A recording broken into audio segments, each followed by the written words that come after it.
આગળ હવે રાજકોટની વાત કે જ્યાં ડિમોલિશન બિલના વિવાદ પર પાણી ઢોળાય તેવા સંકેત છે।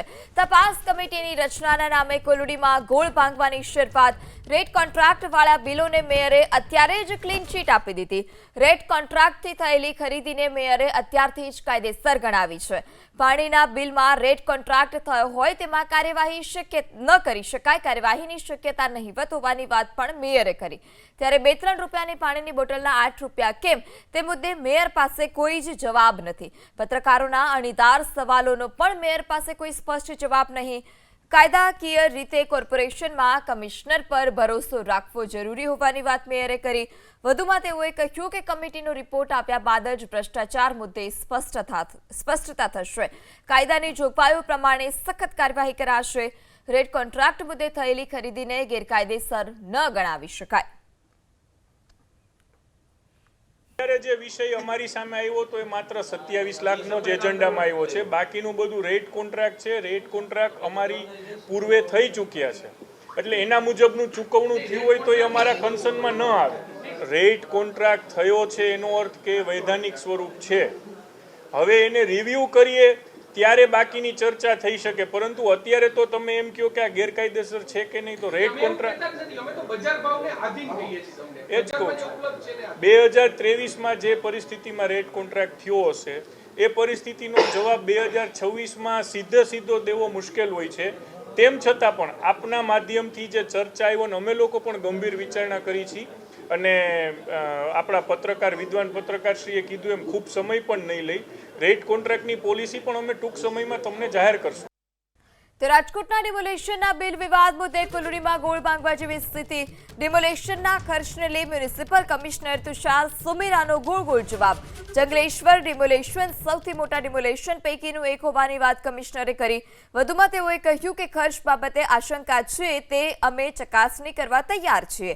મેયર અમને તપાસ કમિટીની રચના કરવા માટે સૂચના આપી છે। તમામ પ્રશ્નો અંગે તલસ્પર્શી તપાસ કરવા માટે તૈયાર છીએ। દરેક વિભાગના બિલને મુક્ત મને તપાસ કરવામાં આવશે।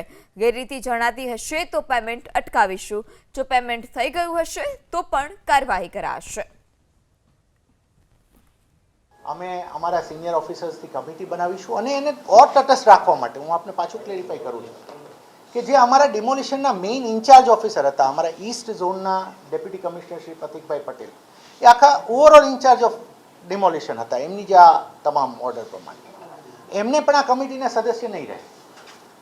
આ એ ઝોનના અમારા ઓફિસર સિવાયના ઓફિસર્સને અમે રાખીશું અને આપ ફરીથી આશ્વસ્ત રહો।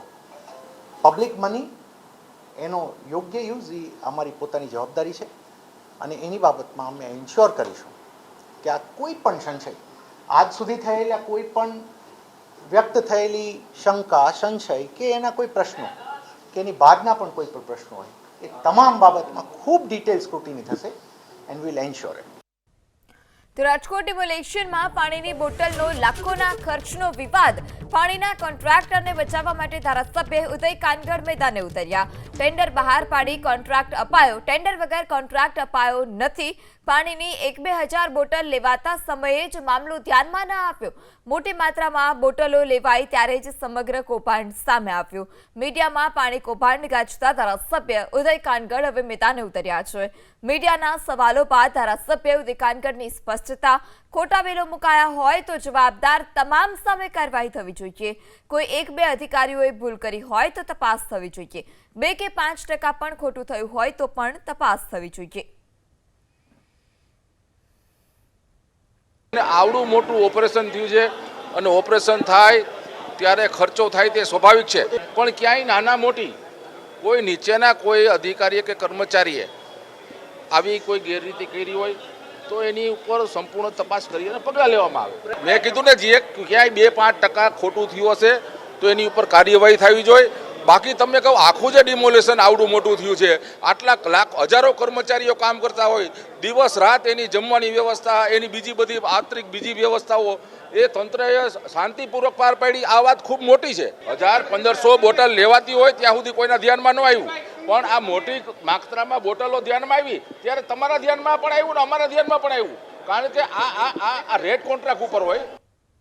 રાજકોટ ડિમોલેશન સમયે પાણીના લાખોના બિલ મુદ્દે કોંગ્રેસના પ્રહાર.